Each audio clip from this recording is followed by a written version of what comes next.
ಆಚಾರ್ಯರಂದ್ರು ವರ್ಣಯಾಮಿ ತದಹಂ ಸಕಲಂ ವಹ ಸೌಷ್ಟವಾದನು ವದಂತು ಭವಂತಃ ತಂ ವದಂತಮಿತಿ ತೇ ತವದಂತೋ ಬಾಡಮಿತ್ಯತಿ ದೃಢೋದ್ಯಮಮಾಪುಃ. ಮಧ್ವಾಚಾರ್ಯರಂದ್ರು ನನಗೇನು ತೊಂದರೆ ಇಲ್ಲ, ನಾನು ವಿಷ್ಣು ಸಹಸ್ರನಾಮದ ಒಂದು ಶಬ್ದಕ್ಕೆ 100 ಅರ್ಥವನ್ನ ಹೇಳ್ತೇನೆ. ಹೇಳಿ ನೀವು ನಂಗೆ ಹೇಳಬೇಡಿ, ನಾ ಹೇಳ್ತೀನಿ. ನಾ ಹೇಳಬೇಕಾದ್ರೆ ಒಂದು ಕಂಡೀಷನ್ ಅಂತ ಏನು ಅಂದ್ರು, ನಾನು 100 ಅರ್ಥ ಹೇಳಿದ್ದನ್ನ ಕೇಳಿದ ನೀವು ಮತ್ತೆ ರಿಪೀಟ್ ಮಾಡಿ ಹೇಳಬೇಕು. ಆಗತ್ತಾ? ಇವ್ರಿಗೇನು ನಂಬಿಕೆ, ಮೊದಲು ನೀವು ಹೇಳಿ ಆಮೇಲೆ ನೋಡ್ಕೊಳ್ಳಿ. ಅದರೊಳಗೂ ಅಲ್ಲೇ ಅಷ್ಟರೊಳಗೆ ಒಂದು ಮೀಟಿಂಗು. ಬ್ರಾಹ್ಮಣರು ಎಷ್ಟು ಟೈಮ್ ಸಿಕ್ಕರೆ ಅಷ್ಟರೊಳಗೆ ಒಂದು ಮೀಟಿಂಗ್ ಮಾಡಬೇಕು. ಅವರೊಂದು 10-12 ಜನ ವಿದ್ವಾಂಸರು, ಅವ್ರೇನು ಸಾಮಾನ್ಯರಲ್ಲ ರೀ. ಅವರು ಎಷ್ಟು ಪುರಾಣ ಮಂಗಳ ಮಾಡಿದವರು, ಎಷ್ಟು ಬುಕ್ಕ ತಿರುವು ಹಾಕಿದವರು. ಅವರೆಲ್ಲ ಮಾತಾಡ್ಕೊಂಡ್ರಂತೆ. ರಾಮಾಚಾರ್ಯ ಬೈ ಚಾನ್ಸ್ ಅವ್ರು 100 ಅರ್ಥ ಹೇಳಿದ್ರು, ಇಟ್ಕೊಳ್ಳಿ, 1ರಿಂದ 10 ನೀವು ಗಟ್ಟಿ ಮಾಡ್ಕೊಳ್ಳಿ. ಭೀಮಾಚಾರ್ 11ರಿಂದ 20 ನಿಮ್ಮದು, ರಂಗಾಚಾರ್ 21ರಿಂದ 30 ನಿಮ್ಮದು. ಹಾಗೆ 10 ಜನ 10 ಅರ್ಥ ಹೇಳೋಕ್ಕಾಗಲ್ವೇನ್ರಿ? ಶುರು ಮಾಡ್ರಿ ಆಚಾರ್ಯ ಎಂದರು. ಮಧ್ವಾಚಾರ್ಯ ರೆಡಿನಾ, ನೀವೆಲ್ಲ ಶುರು ಮಾಡ್ಲಾ? ಒಬ್ಬೊಬ್ರು 10 ಹೇಳಿವಿಂತೆ. ಆಯ್ತಾ, ಶುರು ಮಾಡ್ಲಾ ಅಂದರು. ಶುರು ಮಾಡಿ ಸ್ವಾಮಿ ಮೊದಲು ಅಂದರು. ಆಚಾರ್ಯ ಶುರು ಮಾಡಿದ್ರಿ. ಪ್ರತ್ಯಯ ಪ್ರಕೃತ ಸಂಗಮ ಭಂಗಿ ಶಬ್ದಶಾಸ್ತ್ರ ವಿಹಿತಂ ಪ್ರತಿದರ್ಶ್ಯ ಶುದ್ಧದಿ ಶ್ರುತಿ ಶಿರಶತ ಸಿದ್ಧಾನ್ ಅಭ್ಯಧಾತ್ ಸಪದಿ ವಿಶ್ವ ಪದಾರ್ಥಾನ್.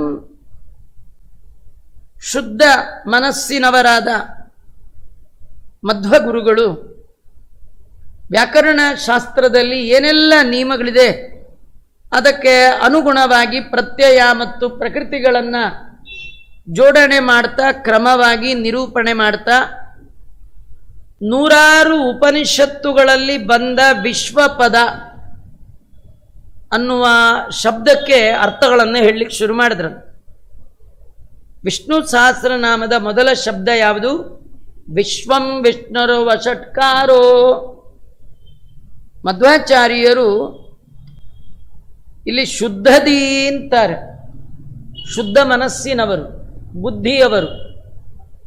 ಅರ್ಥ ಏನಂದ್ರೆ, ಈ ಪ್ರಶ್ನೆ ಮಾಡುವ ಪಂಡಿತರ ಒಳಗಿರುವ ಕುಹಕ ಬುದ್ಧಿ ಇಲ್ಲ.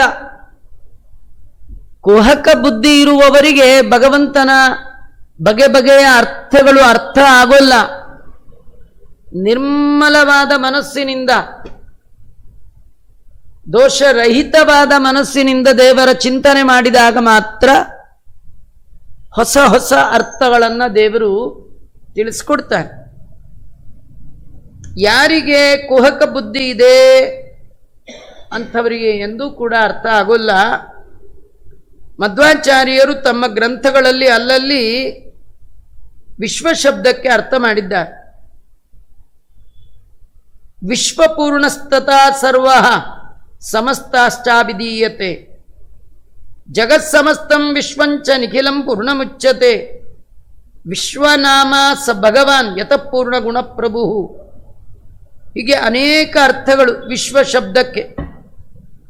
ವಿಶ್ವ ಅಂದರೆ ವ್ಯಾಪ್ತನಾದವ ಅಂತ. ಶರೀರೇಶು ಪ್ರವಿಷ್ಟತ್ವಾತ್ ವಿಶ್ವೋ ಜೀವ ಉದೀರ್ಯತೆ.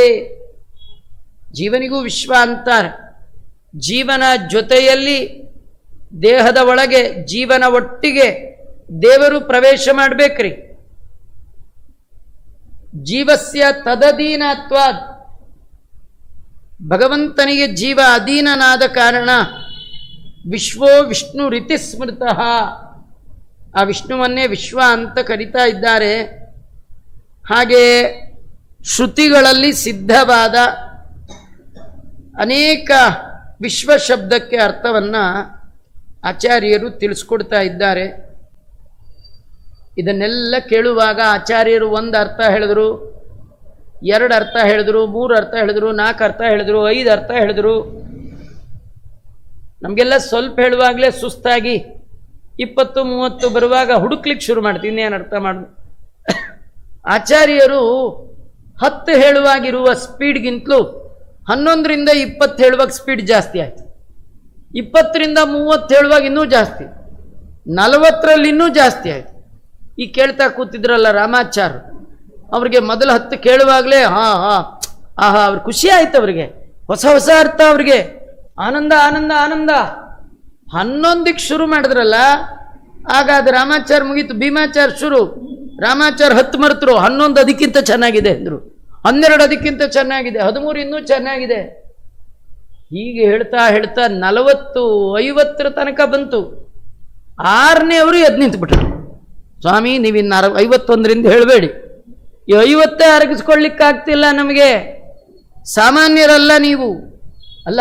ಹಾಗೆ ಹೇಳಿದವರು ಯಾರು? ಯಾವತ್ತೋ ವರ್ಷಕ್ಕೊಂದ್ಸತಿ ವಾರಕ್ಕೊಂದ್ಸತಿ ಪುರಾಣ ಅವರಲ್ಲ, ಪುರಾಣಕ್ಕೆ ಬರುವಂತಹ ಜನ ಅಲ್ಲ ಅವರು. ಆಗಿನ ಕಾಲದಲ್ಲಿ ಪುರಾಣ ಕೇಳುವವರೆಲ್ಲ 4 ವೇದವನ್ನ ಮುಖೋದ್ಗತ ಮಾಡ್ಕೊಂಡಿರ್ತಿದ್ರು. ಎಲ್ಲ ಇತಿಹಾಸ ಪುರಾಣಗಳು ತಲೆ ಒಳಗೆ ಇರ್ತಿತ್ತು, ಅಂಥವ್ರು ಮುಂದೆ ಕೂತ್ಕೊಳ್ತಿದ್ರಂತ. ಸಾಂಗ ವೇದ ಚತುರ ಇತಿಹಾಸೆ ಶಿಕ್ಷಿತ ಸುಬಹವೋಪ್ಯತಿ ದೃಷ್ಟ ನೈತದೀರಿತ ಮಹೋ ಜಗೃಹಂಸ್ತೆ ವಿಶ್ವ ಸಂಶಯ ಪಯೊಂದು ಗಣಾಂಬ. ಕೂತಂತಹ ಎಲ್ಲ ಪಂಡಿತರು, ಷಡಂಗಗಳಿಂದ ಯುಕ್ತವಾದ ವೇದಾಧ್ಯಯನ ಮಾಡಿದ ಮಹಾಪಂಡಿತರು, ಇತಿಹಾಸ ಪುರಾಣಗಳನ್ನು ಚೆನ್ನಾಗಿ ಓದಿಕೊಂಡವರು, ತುಂಬ ಧೈರ್ಯಸ್ಥರು. ಅವರೆಲ್ಲ ಆಚಾರ್ಯರ ಅರ್ಥವನ್ನು ಗ್ರಹಿಸಲಿಕ್ಕೆ ಅವರಿಗೆ ಆಗಲಿಲ್ಲ. 40 ಹೇಳುವಾಗಲೇ ಅವರ ತಲೆಯಿಂದ ಆಚೆಗೆ ಹೋಗ್ಬಿಡ್ತು, ಇನ್ನು ತುಂಬಿಕೊಳ್ಳಿಕ್ಕಾಗೋಲ್ಲ ಅಂತ. ನಾವು ಇಲ್ಲಿಂದ ಗಂಗೆಗೋ ಎಲ್ಲೋ ಸ್ನಾನಕ್ಕೆ ಹೋದಾಗ, ಸಮುದ್ರ ಸ್ನಾನಕ್ಕೆ ಹೋದಾಗ ಗಂಗಾ ನೀರು ತಂದ್ವಿ ಅಂತ ತರ್ತೀವಿ, ಒಂದು ಚಂಬೊಳಗೋ ಒಂದು ಸಣ್ಣ ತಂಬಿಗೆ, ಯಾರ್ಯಾರು ಏನೇಂತೋ ಅಟ್ಟು ತುಂಬ್ಕೊಂಡು ಬರ್ಬೋದೇ ವಿನಃ ನೀವು ತಂದ ಮೇಲೆ ಇನ್ಯಾರಿಗೂ ಅಲ್ಲಿ ಗಂಗೆ ಇಲ್ಲೇ ಇಲ್ವಾ? ನೀವು ಹೋಗಬೇಡಿ. ಹೇಗೆ ಗಂಗೆ ನೀರನ್ನು ಒಂದು ಕಲಶದಲ್ಲಿ ತುಂಬಲಿಕ್ಕೆ ಸಾಧ್ಯ ಇಲ್ವೋ, ಮಧ್ವಾಚಾರ್ಯರ ಮುಖದಿಂದ ಸಮುದ್ರದಂತೆ ಪುಂಖಾನುಪುಂಖವಾಗಿ ಬರುವಂತಹ ವಿಶ್ವ ಶಬ್ದದ ಅರ್ಥವನ್ನು ಇವರಿಗೆ ತುಂಬಿಕೊಳ್ಳಿಕ್ಕಾಗಲಿಲ್ಲ. ಈ 6ನೇ ಅವರು ಎದ್ದು ನಿಂತು ಬಿಟ್ಟರು, 2 ಕೈಗಳನ್ನು ತಲೆ ಮೇಲೆ ಇಟ್ಕೊಂಡಿದ್ದಾರೆ. ಅವರಂತ ಇದ್ದಾರೆ, ದೇವತಾ ಸ್ವಸುಲಭ ಪ್ರತಿಭಾತೆ ಮಾನುಷೇಷು ಚಪಲೇಷು ಕಥಾಕ ಕ್ಷಾಮ್ಯ ಸೌಮ್ಯ ಸಕಲಗ್ನ ನಮಸ್ತೆ ತೇ ಬ್ರುವಂತ ಇತಿ ತಂಕಿಲ ನೇಮು.